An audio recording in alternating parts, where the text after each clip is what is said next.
प्यारे देशवासियों, नमस्कार।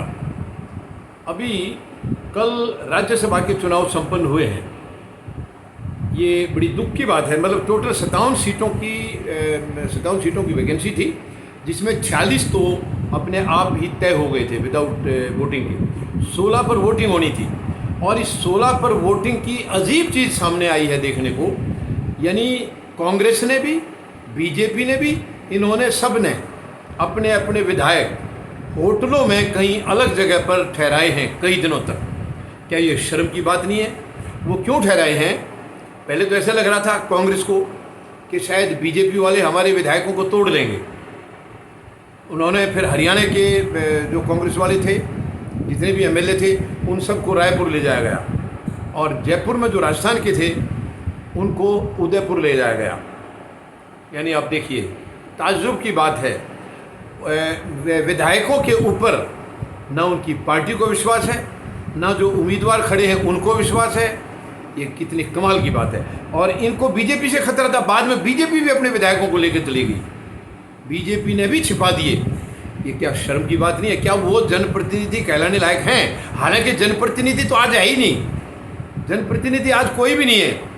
ये सारे ईवीएम के प्रतिनिधि हैं। जनता द्वारा शायद ही कोई चुनकर आया है। बाकी क्योंकि धांधलेबाजी से आज चुनाव हो रहे हैं देश में। ये जो 2019 के बाद से, वैसे ईवीएम की धांधलेबाजी पहले से है, लेकिन 2019 का चुनाव जो लोकसभा का था, टोटली ईवीएम से जीती है। बीजेपी के पास कोई ऐसी चीज़ नहीं थी जिसे जनता उनको एक्सेप्ट करे और उनको जितवाए। इसलिए उनको मालूम था साजिश के तहत उन्होंने 5 साल में, जो पिछले 5 साल 2014 से 19 तक जो इन्होंने शासन किया था, वो केवल इस साजिश के तहत था कि इसको अगले वाले में हमने कैसे करना है।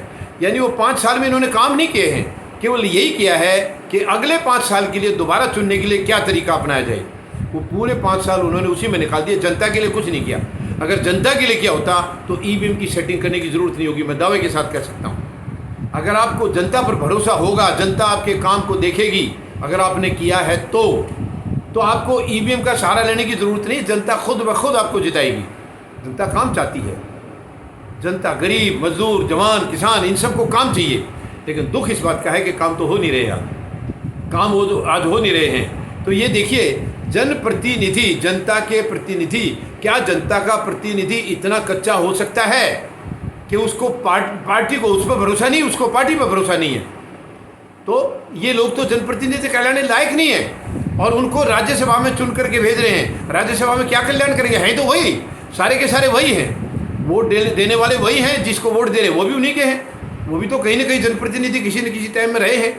तो ये बहुत दुख की बात है। देशवासियों को सोचना होगा कि जनप्रतिनिधि, क्या वो सचमुच जनप्रतिनिधि हैं? कितनी अफसोस की बात है।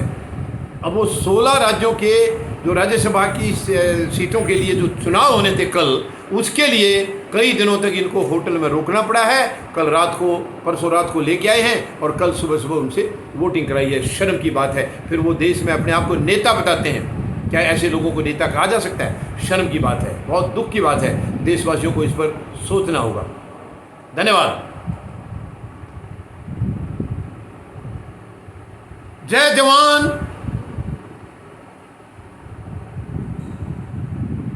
जय किसान, जय हिंद।